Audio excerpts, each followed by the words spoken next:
नमस्कार दोस्तों, स्वागत है आप सभी का एक बार फिर से आपके अपने YouTube चैनल इम्प्रेसिव मैथ्स पर। आशा करता हूं कि आप सब अच्छे होंगे। आज की इस वीडियो में हम 16 अगस्त शिफ्ट 1 के क्वेश्चंस को सॉल्व करेंगे।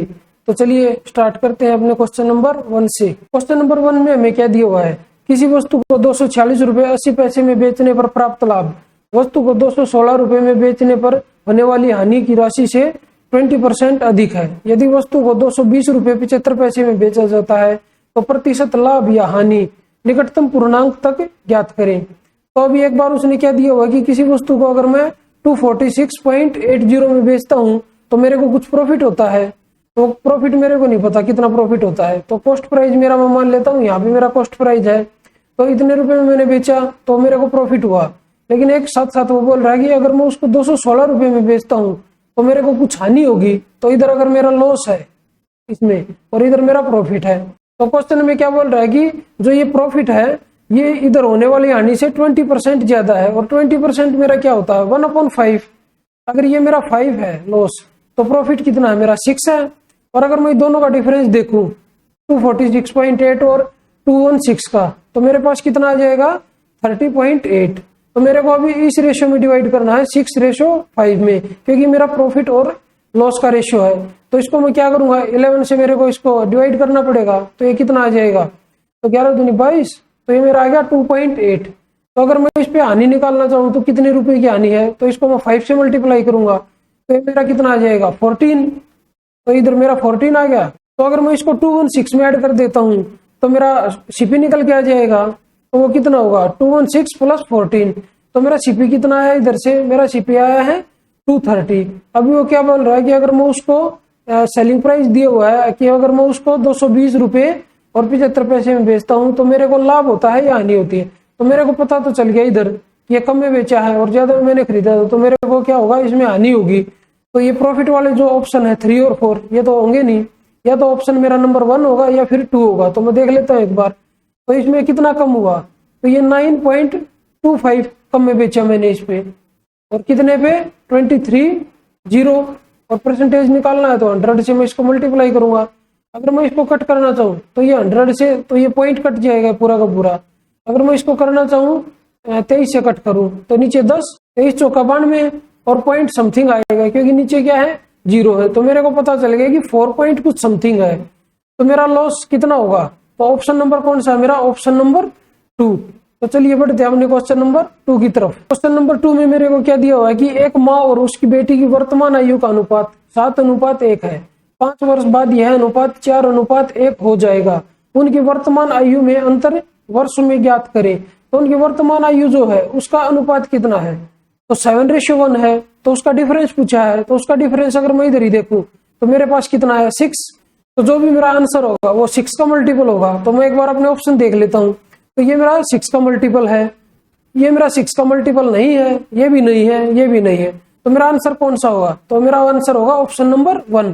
तो इसको इतना ही करेंगे और चलेंगे अपने क्वेश्चन नंबर 3 की तरफ। क्वेश्चन नंबर 3 में मेरे को क्या दिया हुआ है कि 22 संख्याओं का औसत 37.5 है। तो मैं इधर लिख लेता हूँ कि 22 जो संख्याएं हैं उनका एवरेज है 37.5, और बोल रहा है कि 12 संख्याओं का औसत 40.6 है। तो नेक्स्ट जो 12 है उनका है 40.6, और नेक्स्ट जो अंतिम 12 संख्याओं का औसत है उनका एवरेज कितना है, उनका एवरेज है 35.4। तो अभी क्या बोला उसने कि यदि 11वीं और 12वीं संख्या को निकाल दिया जाए तो 6 संख्याओं का औसत हमें बताना है। तो हमारे पास संख्याएं कितनी है 22। तो बोल रहा है 11वीं और 12वीं को निकाल दिया, तो 2 हमें निकालनी है। तो हमारे पास कितनी बचेंगी, तो हमारे पास संख्याएं बचेंगी 20। तो जो बचेंगी ना हमें उनका एवरेज बताना है। तो मैं इधर देख लेता हूँ, जैसे 40.6 है, ये 37.5 से कितना ज्यादा है, तो ये 3.1 ज्यादा है। कितनी संख्याओं पे 12 पे, तो इंटू 12। और अभी जैसे मैं इसको देखूं ये 35.4 है, तो ये इससे कितना कम है, तो ये इससे 2.1 कम है। तो कितनी संख्याओं पे कम है, वो 12 पे। तो इधर भी 12 है, इधर भी 12 है। तो ओवरऑल ये 12 पे कितना ज्यादा हो गया, 1 प्लस हो गया। कितनी संख्याओं पे 12 पे, तो कितना हो गया +12। तो ये जो संख्या है इनके पास 12 ज्यादा है, जो हम निकाल रहे हैं 11th और 12th, उनके पास 12 ज्यादा है। तो अगर वो जाएंगी तो अपना 37.5 तो लेके जाएंगी, तो ये जो 12 ज्यादा है इसको और लेके जाएंगी। तो इसका इफेक्ट कितनी संख्याओं पे पड़ेगा, इसका इफेक्ट हमें ये 20 संख्याओं पे पड़ेगा। तो अगर मैं 20 में इसको 12 को डिवाइड करूं तो प्रत्येक के हिस्से में कितना आएगा, तो मैं इसको सिंपली डिवाइड करता हूं तो मेरा आ जाएगा 0.6। तो मतलब हर संख्या में से जो 20 संख्याएं बचेंगी ना, तो उसमें से हर एक में से 0.6 कम होगा। तो हर एक का मेरे पास बचा कितना, 37.5। तो इसमें से मेरे को क्या करना है, 0.6 मेरे को माइनस करना है। तो मेरा कितना आ जाएगा, 36.9। तो मेरे पास जो संख्याएं बचेंगी ना 11वीं और 12वीं को निकालने के बाद, तो उनका औसत मेरे पास बचेगा 36.9। तो मेरा ऑप्शन नंबर कौन सा है, वो मेरा ऑप्शन नंबर 1। तो चलिए बढ़ते हमने क्वेश्चन नंबर 4 की तरफ। क्वेश्चन नंबर 4 में मेरे को क्या दिया हुआ है कि अमित, सुरेश, नितिन और वरुण 4 बंदे हो गई, उनकी सैलरी, एरियर्स, बोनस और ओवर टाइम का कुछ डाटा मेरे को दिया हुआ है। क्वेश्चन में मेरे से क्या पूछा है कि अमित और सुरेश दोनों का कुल एरियर, जैसे अमित और सुरेश हैं, ये कौन है, ये अमित, ये सुरेश है, दोनों का कुल एरियर्स, ये एरियर्स है, ये 6000 और 6300, तो उनका कुल एरियर्स कितना हो गया, मेरे पास 12300 रुपए हो गया। अभी नेक्स्ट क्या बोल रहा है कि नितिन और वरुण दोनों के कुल एरियर से कितने प्रतिशत कम है। तो नितिन और वरुण का एरियर कितना है, 5000 तो इधर है और 7500 इधर है, तो ये कितना हो गया 12500। तो अभी बोल रहा है कि जो ये वाला एरियर है 12300, ये 12500 से कितना कम है, तो ये 200 रुपए कम है। कितने पे कम है, 12500 रुपए पे। और अगर मेरे को परसेंटेज निकालना है तो इंटू 100, तो 2 जीरो से 2 जीरो कटेंगी। अभी मैं इसको 25 से कट करूंगा, तो 25 पंजे 125 और 25 अठे 200, तो नीचे मेरा 5 आ गया। तो मैं सिंपली ऊपर नीचे 2 से मल्टीप्लाई कर देता हूँ और 2 से ही डिवाइड कर देता हूँ, तो मेरा कितना आ गया, ये मेरा आ गया 1.6%। तो मेरा कौन सा ऑप्शन है, ये मेरा ऑप्शन है ऑप्शन नंबर 3।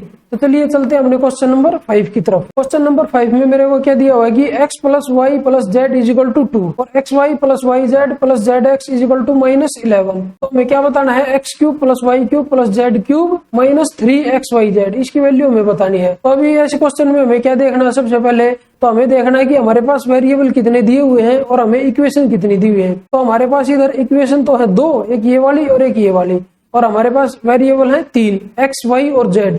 अगर ऐसी कोई भी कंडीशन होगी ना कि हमारे पास वेरिएबल तो 3 है और इक्वेशन सिर्फ 2 ही है, तो किसी भी एक वेरिएबल को मैं 0 पुट कर सकता हूँ। तो मैं मान लेता हूँ कि मैंने जेड को 0 पुट कर दिया, तो जेड इधर से कटेगा और ये वाला पोर्शन कट जाएगा और इधर से ये वाला कट जाएगा और ये वाला कट जाएगा। तो अभी मेरे पास इधर से क्या बचेगा कि x plus y is equal to, तो 2 बच गया, और x y is equal to मेरे पास बच गया -11।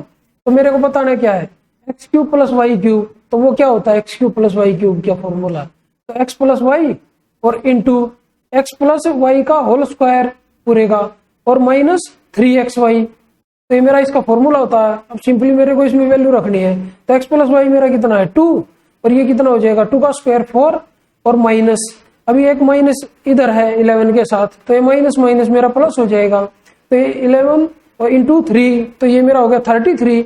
अभी इसको मैं ऐड करूंगा, सबसे पहले ब्रैकेट को सोल्व करूंगा, तो मेरा कितना आ जाएगा 2 इंटू 37, तो ये कितना होता है मेरा 37 दूनी 74। तो ऑप्शन नंबर कौन सा है मेरा 74। तो ऑप्शन नंबर मेरा है ऑप्शन नंबर 3। तो चलिए बढ़ते हैं हमने क्वेश्चन नंबर 6 की तरफ। क्वेश्चन नंबर 6 में मेरे को एक ट्रिग्नोमेट्रिक फंक्शन दिया हुआ है और उसकी वैल्यू हमें बतानी है, और थीटा की वैल्यू हमें बताइए कि 0 डिग्री से ज्यादा है और 90 डिग्री से कम है। तो ऐसे क्वेश्चन में हम क्या करेंगे, सबसे पहले तो कोई ऐसा एंगल देखेंगे कि अगर हम वो पुट कर सकते हैं या नहीं। तो अगर मैं एक बार 45 रख के देखूंगा इसमें, तो क्या होगा कि मेरा ऑप्शन नंबर 1 और ऑप्शन नंबर 3 सेम हो जाएंगे और ऑप्शन नंबर 2 और ऑप्शन नंबर 4 सेम हो जाएंगे। अगर ऐसी कोई भी सिचुएशन बनेगी ना, तो फिर हम उसमें एंगल नहीं रखेंगे, तो हम सिंपली एक राइट एंगल ट्राइंगल बनाएंगे। तो हम एक राइट एंगल ट्राइंगल ड्रॉ कर लेते हैं और इधर मैं ले लेता हूँ थीटा। तो अभी मैं क्या ले लेता हूँ, कोई भी ट्रिपलेट ले लेता हूँ, जैसे 3, 4 और 5। तो अभी हम इसमें क्या करेंगे, सिंपली अपनी वैल्यू रख के देखते हैं कि 1 प्लस 2 इंटू टेन थीटा की वैल्यू कितनी है 3/4 और उसका स्क्वायर, तो मेरा कितना आ जाएगा 9/16 और प्लस 2 इंटू साइन थीटा की वैल्यू इधर से कितनी आएगी मेरी 3/5 और इंटू सेकेंड थीटा की वैल्यू कितनी है 5/4। अगर स्क्वायर करूंगा तो मेरा आ जाएगा 25/16। तो अगर मैं इसको कट करूंगा 2 से तो 2 8 16 और इसको कट करूंगा 2 से तो 2 8 16 और ये हो गया 5 5 25। तो अभी मेरा क्या है 1 प्लस 9/8 और प्लस 15/8। अगर मैं दोनों को ऐड करूं इन दोनों को तो कितना हो जाएगा 24/8। तो मेरा कितना आ गया 1 प्लस 24/8 मेरा कितना होता 3। तो मेरे पास आ गया 4। तो अभी मैं सिंपली जैसे फर्स्ट ऑप्शन है मेरे पास, तो फर्स्ट में मैं यही सेम इधर से इस ट्रायंगल से वैल्यू उठाऊंगा और इसमें रखूंगा। तो एक बार मैं ऑप्शन नंबर 1 से स्टार्ट कर देता हूँ रखना। जैसे 1 माइनस साइन थीटा की वैल्यू कितनी है मेरे पास 3/5 और अपॉन 1 प्लस 3/5। अगर मैं इसको सोल्व करूं तो मेरा ऊपर कितना आएगा 2/5 और नीचे मेरा कितना आएगा 8/5। तो 5 से 5 कटेगा तो मेरे पास कितना आ गया 1/4। लेकिन आया मेरा कितना था इधर 4। तो इसका मतलब अगर जो ये अगर मैं इसको अपोजिट कर दूं तो ये 4 आ जाएगा और वही मेरा आंसर होगा। तो इसका अपोजिट कौन से ऑप्शन में है, इसका अपोजिट है ऑप्शन नंबर 4 में, तो यही मेरा आंसर होगा। तो ये कोस वाले मेरे आंसर नहीं हो सकते। तो इससे मेरे को पता चल गया कि ऑप्शन नंबर जो 4 है वो मेरा आंसर है। तो चलिए बढ़ते अपने क्वेश्चन नंबर 7 की तरफ। क्वेश्चन नंबर 7 में मेरे को दिया हुआ कि ट्राइंगल एबीसी के दो कोण एंगल बी और एंगल सी के आंतरिक समद्विभाजकों के बीच का कोण का माप 132 डिग्री है। तो हमें ए का माप बताना है। तो मैं एक ट्राइंगल बना लेता हूं सबसे पहले। तो ये मेरी ट्राइंगल है, ट्राइंगल ए बी सी। तो ये मेरा ए पॉइंट है, ये मेरा बी पॉइंट है, ये मेरा सी पॉइंट है। अभी उसने बोला कि अगर मैं बी और सी का समद्विभाजक खींच देता हूं तो इसको पॉइंट को मान लेता हूं पॉइंट ओ है। तो ये एंगल उसने मेरे को दिया हुआ है कि 132 डिग्री है ये। अगर ऐसी कोई भी कंडीशन होती है ना तो इसका फॉर्मूला होता है कि 90 प्लस a/2। तो ये मेरा कितना आता है एंगल BOC। तो इधर मेरे को BOC कितना दिया हुआ है 132 और इधर कितना है 90 plus a/2 is equal to मेरा कितना आएगा 132। तो 90 मेरा इधर जाएगा तो उसमें से माइनस होगा। तो a/2 की वैल्यू मेरे पास कितनी आ जाएगी, वो मेरे पास आ जाएगी 42। तो इधर से सोल्व करूंगा तो a की वैल्यू मेरे पास कितनी आई 84 डिग्री। और वही उसने क्वेश्चन में मेरे को पूछी थी कि a का मान ज्ञात करो। तो ऑप्शन नंबर कौन सा है मेरा, वो है मेरा ऑप्शन नंबर 1।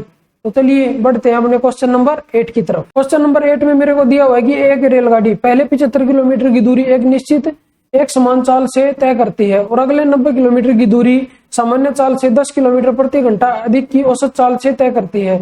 यदि यात्रा को पूरा करने में 3 घंटे का समय लगता है तो सामान्य चाल से रेलगाड़ी को 300 किलोमीटर की दूरी तय करने में कितना समय लगेगा। तो क्या कंडीशन दी हुई है कि जो 75 किलोमीटर की दूरी है वो एक समान चाल से, तो उस समान चाल को मान लेता हूँ एस है। और नेक्स्ट कंडीशन में क्या दिया होगी 90 किलोमीटर की जो दूरी है उसको S+10 से कवर करती है। तो इस कंडीशन में मेरे को 3 घंटे लगते हैं। तो उसने मेरे से पूछा क्या है कि जो 300 किलोमीटर की दूरी है अगर मैं सामान्य चाल से तय करूं तो मेरे को कितना टाइम लगेगा। और सामान्य चाल मेरी कितनी है, सामान्य चाल है मेरी S। तो मेरे को टाइम बताना है। तो इधर आएगा टाइम निकल के, तो टाइम मेरे को बताना है। तो सबसे पहले मैं क्या करूंगा, ट्राई ऑप्शन भी कर सकता हूँ। तो सबसे पहले चलो ऑप्शन ही देख लेते हैं एक बार। तो इधर क्या दिया हुआ कि 5 घंटे और 15 मिनट। तो इसको मैं क्या लिख सकता हूँ 15 मिनट को 5 से ही 1/4 घंटे। तो मेरा कितना आ जाएगा 21/4 घंटे। तो अगर मैं इसको 300 को 21/4 से डिवाइड करूंगा तो पूरा पूरा डिवाइड नहीं होगा। तो इस ऑप्शन को हम 1 मिनट के लिए छोड़ देंगे। तो अभी ऑप्शन नंबर 2 देखते हैं। ऑप्शन नंबर 2 में मेरे को क्या दिया हुआ है कि 5 घंटे। तो 5 घंटे ये डिवाइड हो रहा है पूरा पूरा इससे। तो इससे मैं 5 से डिवाइड करूंगा तो स्पीड मेरी कितनी आ जाएगी 60 आ जाएगी इधर से निकल के। अगर मैं इस इक्वेशन में रखूं तो ये 75/60 और ये मेरा इधर हो जाएगा 90/70। तो मतलब फिर ये नहीं कटेगा इससे, 90/70 हो जाएगा। तो 9/7 आएगा मेरा इधर। तो इसको भी 1 मिनट के लिए मैं छोड़ देता हूँ। तो फिर मैं देखता हूँ ऑप्शन नंबर 3। ऑप्शन नंबर 3 में मेरे को कितना दिया हुआ है 6 घंटे। अगर मैं इसको डिवाइड करूंगा 300 को 6 से तो इधर से मेरी स्पीड कितनी निकल के आएगी, तो मेरी 50 की स्पीड आएगी निकल के। अगर मैं इसको इसमें रखूंगा तो इसमें कितना हो जाएगा मेरा 75/50 और प्लस 90/60। तो ये कितना आ गया मेरा, इधर से 1.5 घंटा आ गया मेरा और प्लस इधर से भी मेरा 1.5 घंटा आ गया। तो मेरी कंडीशन सेटिस्फाई होगी। तो इक्वल टू 3 घंटे के बराबर आ गया। तो जो नॉर्मल मेरी स्पीड थी वो कितनी हो रही होगी, वो मेरी नॉर्मल स्पीड 50 किलोमीटर प्रति घंटा थी। अगर मैं उससे 300 किलोमीटर की दूरी तय करूंगा तो मेरी ऑप्शन नंबर कौन सा आएगा, ऑप्शन नंबर आएगा मेरा 6 आवर्स। अगर मैं ऑप्शन नंबर 4 को भी देख लेता, मान लेते ये भी नहीं होता, ये इधर दिया होता 4 की जगह ऑप्शन नंबर 3, तो इसको मैं क्या लिख सकता था 5 से ही। अगर मैं इसको 5 से कट करूंगा तो 5/12 तो ये कितना हो जाएगा 12×5 = 60 और 5 65/12।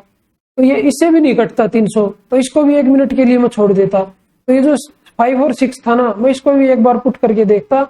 तो इससे मेरे को पता चल जाता है कि मेरा ऑप्शन नंबर अभी तो आया है 3, तो मेरे को पता चल जाता है इधर मेरे को आया है 6 घंटे। तो यही इसका राइट आंसर है। तो चलिए बढ़ते हैं अपने क्वेश्चन नंबर 9 की तरफ। क्वेश्चन नंबर 9 में मेरे को क्या दिया है, यदि a cube plus b cube is equal to 405 है और a plus b is equal to 9 है, तो मेरे को एस बी की वैल्यू निकालनी है। तो a cube plus b cube का फॉर्मूला क्या होता है मेरे पास, a plus b into a plus b का होल स्क्वायर और माइनस 3ab। तो अगर मैं a प्लस बी की वैल्यू इधर से रख देता हूँ उठा के, तो मेरी 9 होगी।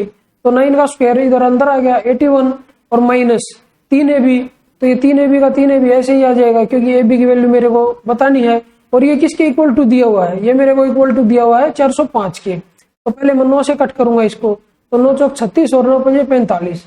अगर मैं 3ab को इस तरफ लेके आ जाऊं तो ये प्लस का हो जाएगा और 45 को इधर लेके जाऊं तो ये इसमें से माइनस होगा। तो ये कितना आ जाएगा, ये मेरे पास आ जाएगा 36 इज इक्वल टू 3ab। तो इधर से ab की वैल्यू मेरे पास कितनी आ जाएगी, तो इधर से मेरे ab की वैल्यू आ जाएगी 12। तो वो मेरा कौन सा है, वो मेरा है ऑप्शन नंबर 3। तो चलिए बढ़ते हैं हमने क्वेश्चन नंबर 10 की तरफ। क्वेश्चन नंबर 10 में मेरे को कुछ ट्रिग्नोमेट्रिक फंक्शन दिया हुआ है कि 3 cos square theta minus 4 sin theta plus 1 is equal to 0। और मेरे से पूछा क्या है कि tan theta plus second theta.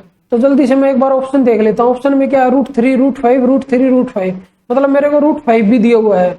तो मैं मतलब मेरा ऐसा हो सकता है कि कोई भी एंगल 30 45 60 90 या 0 डिग्री रखने से वैल्यू ना आए।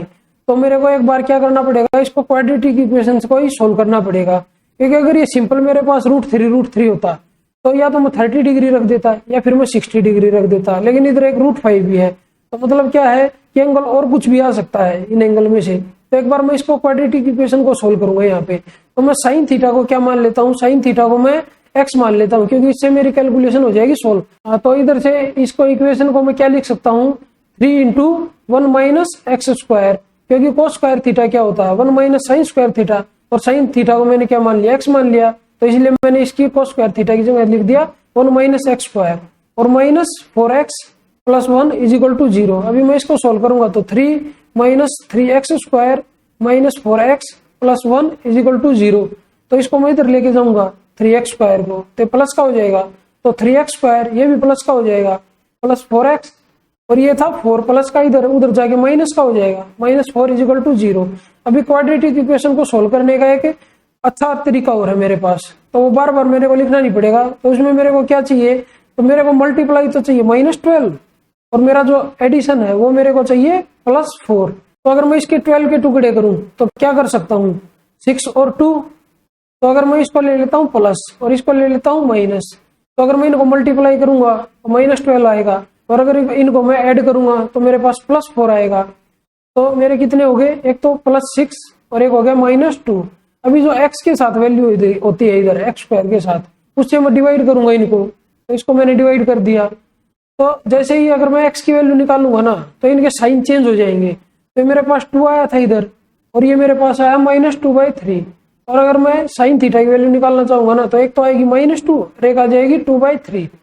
तो माइनस तो हम लेंगे नहीं, तो मेरी साइन थीटा की जो इधर से वैल्यू निकल के आई वो मेरी आ गई 2/3। तो अभी मेरे से पूछा क्या है कि tan theta plus second theta. तो इधर से मैं क्या करूंगा, एक ट्राइंगल बना लेता हूँ, राइट एंगल ट्राइंगल। तो इसमें साइन थीटा को मैं इधर ले लेता हूँ। तो साइन थीटा मेरा क्या होगा, इधर 2 आएगा इधर 3 आएगा। और अगर इधर मैं ये वाली भुजा मेरे को निकालनी हो तो 9 में से 4 गया तो ये मेरा आ गया √5। तो अभी इसमें से मैं वैल्यू रख देता हूँ। tan थीटा की वैल्यू कितनी है मेरे इधर 2/√5 और प्लस सेकेंड थीटा की वैल्यू मेरे पास कितनी है 3/√5।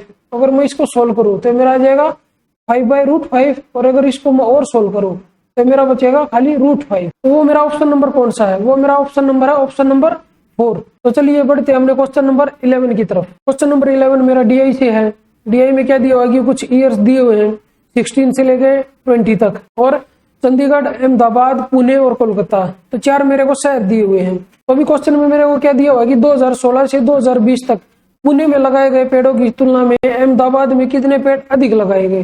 तो ये पुणे वाले पेड़ ये हैं और अहमदाबाद वाले इधर हैं। अभी वो पूछ रहा है कि जो अहमदाबाद में पेड़ लगाए हैं वो पुणे में जो पेड़ लगाए हैं उनसे कितने ज्यादा हैं। तो इधर से मैं डिफरेंस देख लेता हूँ इसका। तो मेरे पास डिफरेंस कितना है, तो इधर मेरे पास 1800 पेड़ लगाए हैं और इधर मेरे पास कितने हैं 2500। तो कितने ज्यादा हो गए इधर, तो मेरे पास 700 ज्यादा हो गए। और इधर 1850 लगाए हैं, इधर 2300 लगाए हैं। तो ये 18 और 5 23, तो 450 ज्यादा हो गए मेरे पास अहमदाबाद में। इधर 1840 है, इधर 2400 है, तो 18 और 6 24, तो मेरे 560 पेड़ ज्यादा हो गए इधर। और इधर 1900 थे, इधर 1950 थे, तो इधर 50 ज्यादा हो गए मेरे पास अहमदाबाद में। इधर पुणे में कितने 2000 और अहमदाबाद में कितने 2100, तो मेरे पास कितने ज्यादा हो गए 100 ज्यादा हो गए। अभी मैं सिंपली इसको ऐड करता हूं तो ये 0 आ जाएगा। तो 6 और 5 11 और 5 16 का 6 असल का 1 2 और 5 7 और 4 11 और 7 18। तो अहमदाबाद में कितने पेड़ ज्यादा लगाए हैं पुणे की तुलना में? 1860 पेड़ ज्यादा लगाए हैं। तो वो मेरा ऑप्शन नंबर कौन सा है? वो है मेरा ऑप्शन नंबर 4। इस क्वेश्चन में हम ऐसा नहीं करेंगे कि पहले पुणे को ऐड करेंगे फिर अहमदाबाद को ऐड करेंगे फिर उनका डिफरेंस निकालेंगे, तो उससे मेरी कैलकुलेशन थोड़ी ज्यादा बढ़ जाएगी। तो सिंपली मैं इधर से एक का डिफरेंस लेना स्टार्ट कर देता हूँ। अगर इधर कम होता तो उसको मैं माइनस में ले लेता, इधर मेरे हर एक में प्लस था इसलिए मैंने सबको प्लस ले लिया और सिंपली ऐड कर दिया और मैंने अपना आंसर निकाल लिया। तो चलिए बढ़ते हमने क्वेश्चन नंबर 12 की तरफ। क्वेश्चन नंबर 12 में मेरे को दिया हुआ कि यदि 6 अंक वाली संख्या 5x 423y 88 से विभाज्य है तो 5x माइनस 8y का मान ज्ञात करो। तो 88 से डिवाइड होने का क्या मतलब है कि वो 8 से भी डिवाइड होगी और 11 से भी डिवाइड होगी। तो संख्या मेरी कितनी है 5x 423 और y। तो 8 से डिवाइड होने का क्या रूल होता है कि जो लास्ट के 3 डिजिट है 2 3 और y तो वो 8 से डिवाइड होंगे। तो अगर मैं इसको 8 से डिवाइड करना स्टार्ट करूं तो 8 दूनी 16, तो मेरे पास कितना बच गया? तो मेरे पास बच गया 7। तो y की जगह मैं ऐसा क्या रख सकता हूँ कि वो 8 से डिवाइड हो जाए? अगर मैं इसकी जगह 2 रख दूं तो 72 मेरा 8 से डिवाइड होता है, तो 8 72 होता है। तो y की वैल्यू मेरे को पता चल गई कि y की वैल्यू मेरी 2 है। तो अभी 11 से डिवाइड होने का क्या रूल होता है कि जो इवन नंबर पे जो भी टर्म है और ऑड नंबर पे जो भी टर्म है तो उनको ऐड करेंगे पहले, तो फिर उन दोनों का डिफरेंस देखेंगे, या तो वो डिफरेंस 0 आएगा या वो डिफरेंस आएगा मेरा 11 का कोई मल्टीपल, तो वो 11 से डिवाइड हो जाएगी। तो चलिए देख लेते हैं। तो जैसे इधर देखता हूं मैं 5 और प्लस 4 तो 9 हो गया, और इधर 3 तो मेरे पास आ गया 12। तो इधर मैं देख लेता हूं जैसे x प्लस 2 और 2 इधर था, तो इधर कितना आ गया मेरे पास x प्लस 4 आ गया। तो इसको अगर मैं इनका डिफरेंस लेना चाहूँ और अगर वो मेरे को 0 के इक्वल करना हो डिफरेंस लेके, तो x की जगह मैं क्या रख सकता हूँ? तो x की जगह मेरे को 8 रखना पड़ेगा, तभी तो 12 माइनस 12 0 होगा। तो x की वैल्यू भी मेरे को पता चल गई 8 है। 5x माइनस 8y में रखना है, तो 8 पंजे 40 और माइनस तो y की वैल्यू कितनी थी 2, तो 8 दूनी 16, तो ये 40 में से 16 जाएगा तो कितना बचेगा? मेरे पास बचेगा 24। तो मेरा ऑप्शन नंबर कौन सा है? वो है मेरा ऑप्शन नंबर 4। तो चलिए बढ़ते हैं हमने क्वेश्चन नंबर 12 की तरफ। क्वेश्चन नंबर 13 में मेरे को बोल रहा है कि O के अंदर वाले वृत्त में, तो सबसे पहले मैं एक सर्कल ही ड्रॉ कर लेता हूँ जिसका सेंटर है O। तो इसका सेंटर में ले लेता हूँ, ये O है। अभी क्या बोल रहा है कि व्यास AB मतलब डायमीटर दिया हुआ है मेरे को, ये डायमीटर मेरा है A और B, तो ये पॉइंट A है और ये पॉइंट B है, और जी व CD इस प्रकार है, मतलब एक कॉर्ड भी दी हुई है CD, तो इसको मैं मान लेता हूँ इधर। तो ये मेरा C पॉइंट है, ये मेरा D पॉइंट है। इस प्रकार है कि angle ABC is equal to 34 degree. Angle A B और C, मतलब मैं इसको B और C को मिला लेता हूँ, तो मेरा एंगल A B और C, तो ये वाला एंगल मेरा ये कितना दिया हुआ है 34 डिग्री, और CD is equal to BD के इक्वल है। तो ये वाली जो CD है ये इसके इक्वल है BD के इक्वल, तो ये और ये एंगल बराबर हो जाएगा। अब ये मेरे को डायमीटर दिया हुआ, अगर मैं A और C को और मिला लेता हूँ तो ये मेरा एंगल कितना हो जाएगा? ये मेरा एंगल हो जाएगा 90 डिग्री का, क्योंकि अर्धवर्त में बना कोण समकोण होता है। अगर मैं ट्राइंगल ले लेता हूँ A B और C, तो तीनों कोणों का योग कितना होगा मेरा 180। अगर ये 90 है ये 34 है, तो ये एंगल मेरा कितना आएगा? तो ये एंगल मेरा आएगा 56। अगर ये मेरा 56 है तो ये सामने वाला कितना होगा? तो ये मेरा 180 माइनस 56 होगा, क्योंकि मेरे पास A B C और D मतलब A B D और C एक चक्रीय चतुर्भुज है, और चक्रीय चतुर्भुज में आमने सामने कोणों का योग होता है मेरा 180 डिग्री। तो ये क्या रहेगा? तो 180 माइनस 56 है, तो दोनों का योग ही रहेगा ये वाला जो एंगल है। और मेरे से पूछा क्या है? मेरे से पूछा उसने एंगल DBC, तो एंगल DB और C, तो ये वाला एंगल इधर जो है ये वाला एंगल ये मेरे से पूछा है। तो 90 प्लस 34 तो मेरा ये एंगल हो गया। तो ये जो दो एंगल बचे इसका और इसका जोड़ कितना होगा? तो 56 के बराबर होगा जो ये है, और ये भुजा बराबर है, तो ये दोनों एंगल भी बराबर होंगे। तो ये टोटल 56 से दोनों मिला के तो ये भी मेरे पास 28 आया और ये भी मेरे पास 28 आया। तो ये वाला एंगल उसने पूछा था, इधर वाला है ये पूछा था उसने DB और C, तो ये मेरे पास आया 28 डिग्री। ऑप्शन नंबर कौन सा है? मेरा ऑप्शन नंबर वो है मेरा ऑप्शन नंबर 4। तो चलिए बढ़ते हैं हमने क्वेश्चन नंबर 14 की तरफ। क्वेश्चन नंबर 14 में मेरे को दिया कि यदि cosecant theta plus cot theta upon cosecant theta minus cot theta is equal to 7 है, तो 4 sine square theta minus 1 upon 4 sine square theta plus 5 की वैल्यू हमें बतानी है।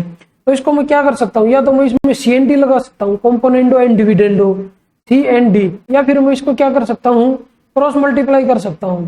तो ये अपॉन में 1 रहेगा। तो सी एन डी अगर मैं लगाऊंगा तो नीचे वाले को ऊपर वाले में एक बार तो प्लस करूंगा और एक बार ऊपर वाले में से नीचे वाला माइनस करूंगा और लिख दूंगा। तो इसमें सी एन डी अगर मैं डायरेक्ट लगाना चाहूँ तो मेरे पास कितना आएगा, वो मेरे पास आएगा कोसिकेंट थीटा और अपॉन कोट थीटा और इजिकल टू कितना हो जाएगा, 7 में एक बार ऐड होगा तो 8/6। अगर मैं इसको कट करूं तो ये मेरा आ जाएगा 4/3 और कोसिकेंट थीटा मेरा कितना होता है 1/sin थीटा और कोट थीटा मेरा क्या होता है cos theta upon sine theta. अभी साइन थीटा से साइन थीटा कट गया तो बचा कितना 1/cos थीटा और वो मेरा क्या होता है सिकेंट थीटा के इक्वल। तो एक मैं राइट एंगल ट्राइंगल बना लेता हूँ और थीटा में मान लेता हूँ इधर। तो सिकेंट थीटा की वैल्यू इसमें कितनी रहेगी, ये 4 रहेगा मेरा, ये 3 रहेगा। तो ये वाली भुजा अगर मेरे को निकालनी है ये वाली, तो ये कितनी आ जाएगी 16 में से 9 का 7, तो ये मेरी आएगी √7। अब मेरे से क्या पूछा हुआ कि 4 साइन स्क्वायर थीटा, ये वाली वैल्यू मेरे से पूछी हुई है 4 साइन स्क्वायर थीटा, मतलब 4 इंटू साइन की वैल्यू इस ट्राइंगल में कितनी है √7/4, तो उसका स्क्वायर भी है तो ये कितना हो जाएगा 7/16 और -1 और नीचे क्या है यही आ जाएगा 4 इंटू 7/16 और प्लस 5। अगर मैं इसको कट करूं तो 4 से कट होगा, 4 चौक 16, नीचे वाला भी कट होगा 4 चौक 16। तो इसको मैं सोल्व करूंगा तो क्या आ जाएगा 7 में से 4 जाएगा, ये मेरे पास बच गया 3/4 और ये मेरे पास बच गया 20 और 27, ये मेरे पास आ गया 27/4। तो 4 से 4 कट गया तो मेरा कितना आ गया 3/27 और अगर मैं इसको कट करके लिखूं तो मेरे पास कितना आएगा 1/9। तो ये मेरा ऑप्शन नंबर कौन सा है, ये मेरा ऑप्शन नंबर 4। तो चलिए बढ़ते हैं हमने क्वेश्चन नंबर 15 की तरफ। क्वेश्चन नंबर 15 में मेरे को दिया हुआ है कि ए कार्य को 15 दिन में कर सकता है, मतलब कोई ए है उसका किसी कार्य को 15 दिन में कर सकता है। बी ए से 25% अधिक कुशल है। 25% का मतलब क्या होता है कि 1/4, तो उनकी एफिशिएंसी दी हुई है कि बी ए से 25% अधिक कुशल है।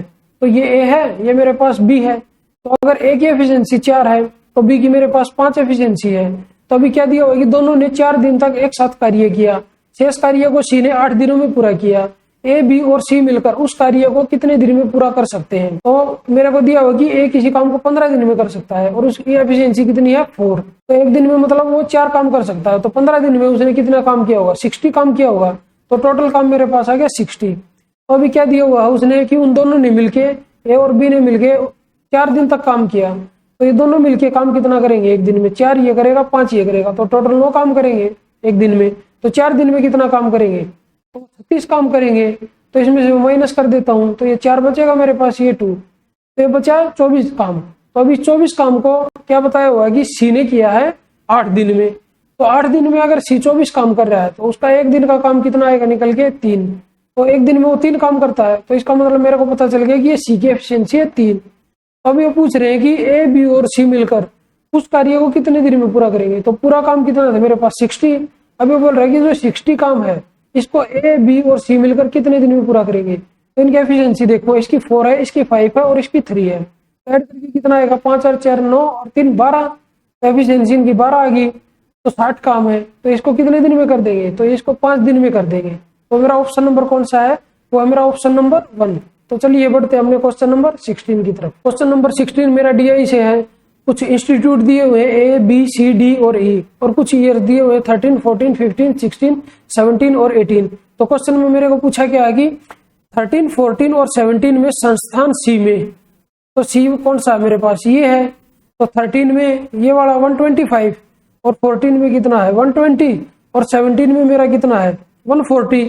अगर मैं इनको ऐड करूं तो ये 120 और 140 मेरा हो गया 260 और 125 360 और 25 385। तो मेरे पास आ गया 385 सी का 13 14 और 17 में। तो आगे क्या बोला उसने, नामांकित कुल छात्रों की संख्या। तो कुल हमने निकाल लिया 385। तो नेक्स्ट क्या पूछा है कि 2018 में सभी 5 संस्थानों में नामांकित छात्रों की कुल संख्या का कितना प्रतिशत है। तो 18 में बोल रहा है कि ये जो सारे हैं 18 में ये है कि A B C D E 5 के 5 संस्थान को मिला के उसका कितना प्रतिशत है। तो इसको मैं ऐड करूंगा तो 5 और 8 13, 13 और 5 18 और 2 20 0, असल के 2 4 और 2 6 और 3 9 और 3 12 और 8 20 ये 0 हासिल 2, तो 3 और 2 5 और 7 700 है। तो ये मेरे को निकालना है कि 385 700 का कितना परसेंट है। तो परसेंटेज निकालने के लिए मैं 700 से इसको डिवाइड करूंगा, परसेंटेज निकालना है तो 100 से मैं इसको मल्टीप्लाई कर देता हूँ। तो 2 0 से 2 0 गई, तो इसको 7 से डिवाइड करूंगा तो 7 पंजे 35 और 7 पंजे 35, तो मेरा आ गया कितना 55%। तो मेरा ऑप्शन नंबर कौन सा है, वो मेरा ऑप्शन नंबर 2। तो चलिए बढ़ते हमने क्वेश्चन नंबर 17 की तरफ। क्वेश्चन नंबर 17 में मेरे को क्या दिया हुआ है कि 7500 रुपए की राशि 10% वार्षिक चक्रवृद्धि ब्याज दर पर एक निश्चित समय में 9075 हो जाती है। उसी दर से उसी राशि पर और उसी अवधि में प्राप्त साधारण ब्याज हमें बताना है। अभी मेरे पास कितनी राशि थी, 7500 रुपए की राशि थी और 10% मेरे पास रेट ऑफ इंटरेस्ट है और कितनी होगी 9075। तो इनमें 7500 से 9075 होगी, तो कितने रुपए का कंपाउंड इंटरेस्ट मिला। तो सीआई कितना आ गया मेरा, इनका मैं डिफरेंस ले लेता हूं, तो मेरे पास आ गया ये हो गया 1500 और 75, ये तो मेरे पास हो गया 1575। तो मेरे पास सीआई आया है। तो अभी मैं देख लेता हूँ कि इसका अगर मैं 10% निकालूं 7500 का, अगर मैं 7500 का 10% निकाल लेता हूँ तो वो कितना आएगा मेरा 750। तो फर्स्ट ईयर में जो मेरे को एसआई मिलेगा 750 मिलेगा और सेकंड ईयर में फिर 750 मिलेगा। तो इनको ऐड करके कितना आया, तो ये मेरा 1500 आ गया। तो इसमें मैं देखता हूँ कि इधर कितना था 1575। अगर मैं और लगा लेता हूँ इस पे 10% तो वो इससे ज्यादा चला जाएगा, तो ज्यादा तो लेके नहीं जाना। तो इसका मतलब क्या है, मेरे पास जो टाइम है वो 2 ही साल है। तो इधर से 7500 मिल गया और इधर से 7500 मिल गया, और जो 75 रुपए ज्यादा आया है तो इस 750 रुपए का 10% है 75। तो इधर से मेरे को क्या पता चल गया कि 2 है ना 750 और 750, तो 1500 मिला के मेरा एसआई है, सिंपल इंटरेस्ट। तो मेरा ऑप्शन नंबर कौन सा है, वो मेरा ऑप्शन नंबर 1। तो चलिए बढ़ते हैं अपने क्वेश्चन नंबर 18 की तरफ। क्वेश्चन नंबर 18 में मेरे को दिया हुआ है कि ट्राइंगल ए बी सी में angle A is equal to 90 degree. तो सबसे पहले मैं एक राइट एंगल ट्राइंगल ड्रॉ कर लेता हूँ। तो मेरी राइट एंगल ट्राइंगल है, तो इसमें ए मैं इधर ले लूंगा क्योंकि क्वेश्चन में मेरे को दिया हुआ कि ए 90 डिग्री है, तो ये मैं बी मान लेता हूँ, ये सी मान लेता हूँ। नेक्स्ट क्या दिया हुआ कि बिंदु डी पर A D perpendicular B C, तो इधर से एक परपेंडिकुलर डाला है बीसी के ऊपर, ये तो ये मेरा पॉइंट है डी। अभी उसने दिया हो कि A B is equal to 12, ये मेरा 12 है और A C is equal to 16। तो उसने क्या पूछा हुआ है कि मेरे से बी डी की लेंथ पूछी हुई है। ऐसा कोई भी क्वेश्चन आएगा ना तो इसमें जो है ट्राइंगल है ए बी डी सिमिलर होगी ट्राइंगल ए बी सी के। तो इसमें एक डायरेक्ट मेरे पास फॉर्मूला होता है कि A B square is equal to B D into B C. तो इधर ए बी मेरे को कितना दिया हुआ है 12, तो स्क्वायर कितना 12 इंटू 12, और बी डी मेरे को निकालना है तो बी डी मैं ऐसे ही लिख लूंगा। तो बी सी मेरे को कितना दिया हुआ है, तो बी सी मैं इधर से निकाल लूंगा पाइथागोरस लगा के। तो मेरा कितना है 3 इंटू 4 है और ये मेरा 4 इंटू 4, तो ये मेरा कितना आएगा, ये मेरा 5 इंटू 4 आएगा क्योंकि ट्रिपलेट होता है मेरे पास 3 4 और 5। तो बी सी मेरा कितना आ गया 20 आ गया, तो बी सी की जगह 20 रख देता हूँ। तो इसको मैं सिंपली कट कर लेता हूँ 2 से, तो 2 से कट करूंगा तो ये 10, ये आएगा मेरा 6, तो 12 6 72, तो अपॉन में 10 आएगा इधर, और वो किसकी वैल्यू होगी बी डी की। तो बी डी इधर से मेरा कितना निकल के आएगा, बी डी इधर से मेरा आएगा 7.2। तो ऑप्शन नंबर कौन सा है, वो मेरा ऑप्शन नंबर 3। तो चलिए बढ़ते हैं अपने क्वेश्चन नंबर 19 की तरफ। क्वेश्चन नंबर 19 में मेरे को क्या दिया हुआ है कि यदि 2x minus 3 upon x is equal to 2 है, तो मेरे को बताना क्या है 16x की पावर 4 प्लस 81 अपॉन एक्स की पावर 4। तो x की पावर 4 मेरे को निकालनी है और इधर क्या दिया हुआ है x। तो अगर मैं इसका 2 बार स्क्वायर कर देता हूँ तो x की पावर 4 आ जाएगी। तो चलिए स्टार्ट करते हैं, स्क्वायर करते हैं इसका सबसे पहले। तो इसको अगर मैं स्क्वायर करूं तो मेरे पास क्या आ जाएगा 4x square plus 9 upon x square minus 2ab, तो 2 इंटू 3 क्योंकि x तो कट ही जाएगा, तो इधर क्या आएगा 2 का स्क्वायर 4। तो इसको मैं मल्टीप्लाई करके इधर लेके जाऊंगा तो प्लस हो जाएगा, तो 3 दूनी 6 दूनी 12। अगर मैं इसमें ऐड करूंगा तो ये कितना आ जाएगा, तो इसकी value 4x square plus 9 upon x square की वैल्यू मेरे पास आएगी 16। तो इसका मैं एक बार फिर से स्क्वायर कर देता हूं तो मेरे पास आ जाएगा 16x की पावर 4 प्लस 81 अपॉन एक्स की पावर 4 और प्लस 2 इंटू मतलब वो 2ab, तो 2 इंटू 4 इंटू 9 और इधर 16 का स्क्वायर कितना होगा 256। तो मैं इसको मल्टीप्लाई करके इधर लेके जाऊंगा तो माइनस आ जाएगा, तो ये हो जाएगा 9 चौक 36 दूनी 72, तो 72 को मैं इसमें से माइनस करूंगा तो मेरा 4 और ये मेरा आ गया 15 में 7 गया 8, तो मेरा आया 184। तो मेरा ऑप्शन नंबर कौन सा है, वो मेरा ऑप्शन नंबर 1। तो चलिए बढ़ते हैं अपने क्वेश्चन नंबर 20 की तरफ। क्वेश्चन नंबर 20 में मेरे को दिया हुआ है कि 20%, 10% और k% की 3 छूट देने के बाद 10,000 अंकित मूल्य वाली वस्तु का विक्रय मूल्य 6,120 है। यदि उस वस्तु पर k प्लस 20% की एकल छूट दी जाए, मतलब एक सिंगल छूट दी जाए, तो उसका विक्रय मूल्य ज्ञात करें। तो वो मार्क प्राइस मेरे पास कितना है, 10,000 है वस्तु का। तो सबसे पहले मैं उसको क्या दूंगा, 20% की छूट देता हूँ। 10% इसका कितना है, 10% है 1,000 और 20% कितना होगा, 2,000 होगा। तो इसमें से माइनस करूंगा 2,000 तो कितना बचेगा मेरे पास, 8,000 बचेगा। तो फिर मैं क्या करूंगा, फिर मैं उसको 10% की छूट दूंगा। तो इसका 10% कितना, 800। तो इसमें से मैं 800 माइनस करूंगा तो मेरे पास कितना बचेगा, 7200। तो उसके बाद उसने दिया कि k% की छूट है, वो हमें नहीं मालूम। तो वो k% देने के बाद उसने क्या बोला कि वो 6,120 हो जाती है। तो मैं इसमें से माइनस कर लेता हूँ 6,120। तो ये जाएगा 0, ये 8 और 0 और 1।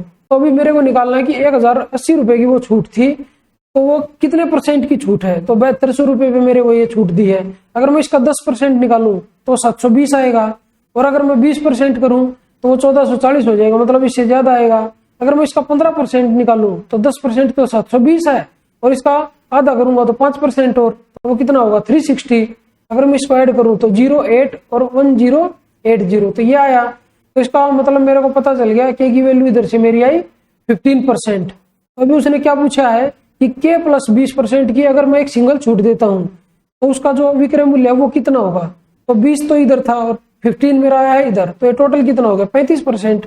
अगर मैं 10,000 पे डायरेक्ट 35% की छूट दे देता हूँ तो 10% कितनी होगी, 1,000, और 30% कितनी होगी मेरी, 3,000, और उसका आधा 3500 हो गया। अगर मैं इसमें से माइनस करूं तो मेरा कितना आएगा, माइनस करके 3500 माइनस करने के बाद मेरा आएगा 6500। तो मेरा होगा सेलिंग प्राइस। वही मेरे से पूछा है कि उसका विक्रय मूल्य बताओ, तो 6500 आया। तो ये कौन सा ऑप्शन है मेरा, ये मेरा ऑप्शन नंबर 1। तो चलिए बढ़ते हैं हमने क्वेश्चन नंबर 21 की तरफ। क्वेश्चन नंबर 21 मेरा सिंप्लीफिकेशन से है, इसमें बस सिंप्लीफाई करना है मेरे को। तो चलिए स्टार्ट करते हैं सिंप्लीफाई। तो मैं इसको क्या लिख सकता हूँ, 52 माइनस 1170 डिवाइड को मैं सोल्व करूंगा तो अपॉन में 26 प्लस तो 13 इंटू 2, तो मेरा कितना हो जाएगा 26 अपॉन, तो मेरा हो जाएगा 2 प्लस ये मेरा आ जाएगा 9/8, और इधर ऑफ दिया हुआ है बीच में तो इंटू 2, तो इसको मैं सोल्व करूंगा तो 2 से ये कट होगा 4 आएगा मेरा, और माइनस ये मेरा आ जाएगा 5/4। और अगर मैं इसको कट करूं तो ये कितने पे कट होगा, 13 से, 13 दूनी 26, 13 में 117 90 आ गया। फिर 2 से कट होगा तो ये मेरा 45 आया। अगर मैं 52 में से 45 माइनस करूंगा तो मेरा कितना बचेगा, मेरे पास बचेगा 7 और प्लस 26, और नीचे मेरा क्या बच गया, नीचे मेरा बच गया 2 प्लस, तो इधर था 9/4, इधर था माइनस 5/4। तो इसमें से माइनस करूंगा तो कितना आएगा 4/4, तो मेरा पास बचेगा कितना 1। तो इधर कितना आ गया, ये 7 प्लस 26, ये मेरा आ गया 33 और अपॉन 3। इसको मैं कट करूंगा तो मेरा आ जाएगा 11। तो मेरा ऑप्शन नंबर कौन सा है, वो है मेरा ऑप्शन नंबर 1। तो चलिए बढ़ते हैं हमने नेक्स्ट क्वेश्चन 22 की तरफ। क्वेश्चन नंबर 22 मेरा DI से है। इंस्टीट्यूट दिए हुए हैं वही ABCD और E, और वो वही ईयर्स दिए हुए हैं 2013 से लेके 18 तक। तो मेरे से क्वेश्चन में पूछा क्या है कि 2016 में संस्थान A, C और E में, तो 16 कौन सा है, ये इधर वाला 16। तो किस किस में पूछा है कि A में, और किस में पूछा है C में, ये C है इधर, और एक पूछा है E में। तो अगर मैं इनको ऐड करूं तो 7 और 8 15 और 5 20 की 0, असल के 2, 4 और 2 6 और 3 9 और 3 12 का 2, असल का 1, 1 और 1 2 और 1 3 और 1 4, तो मेरा आ गया 420। और आगे क्या दिया हुआ कि ई में VC के लिए नामांकित, VC क्या है, वोकेशनल कोर्स, ये नामांकित छात्रों की कुल संख्या, तो कुल संख्या हमने निकाल ली 420। और 2018 में संस्थान B और D में नामांकित छात्रों की कुल संख्या का अनुपात, तो हमें रेशियो निकालना है। तो अभी देखना 2018 ये वाला, तो इसका कौन सा लेना है, मेरे को B लेना है एक तो, और एक मेरे को लेना है D। अगर मैं इनको ऐड करूं तो 8 इसको दे देता हूं, ये मेरा हो गया 150 और 30 180 और 100 ये, तो मेरा आ गया 280। अगर मैं इसको कट करूं तो 0 से 0, तो ये मेरा आ गया 14 से कट होगा, तो 14 थी 42 और 14 दूनी 28। तो कितना रेशियो आया मेरा, तो रेशियो मेरा आया है 3:2, वो है मेरा ऑप्शन नंबर 2। तो चलिए बढ़ते हैं हमने नेक्स्ट क्वेश्चन नंबर 23 की तरफ। क्वेश्चन नंबर 23 में मेरे को दिया हुआ है कि A की आय B की आय से 30% कम है। तो मैं लिख लेता हूँ A और B। तो A की इनकम B की इनकम से 30% कम है, तो ये 10 और ये 7 हो जाएगी। इसका मतलब ये है कि इससे 30% कम है। तो अभी क्या दिया हुआ है कि B की आय C की आय से 137.5% अधिक है। तो मैं लिख लेता हूँ बी और सी।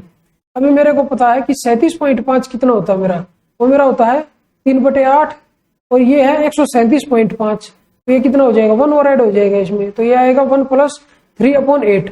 मतलब इसको जो ये था परसेंटेज में था, इसको मैंने फ्रैक्शन में चेंज कर लिया, तो इसको सोल्व करके कितना आएगा 11/8। तो अभी क्या बोल रहा है कि बी क्या है सी क्या है इसे, अगर सी की 8 है तो बी की कितनी हो जाएगी 19 हो जाएगी। इधर बी की 10 है, इधर 19 है, तो ये मेरे को सेम करनी पड़ेगी। सेम करने के लिए क्या करूंगा, मैं इधर 19 से मल्टीप्लाई कर देता हूँ और इसको मैं 10 से मल्टीप्लाई कर देता हूँ, तो मेरा कितना आ जाएगा 190 और इधर मेरा हो जाएगा 80 और इधर मेरा कितना हो जाएगा 133 और इधर मेरा हो जाएगा 190।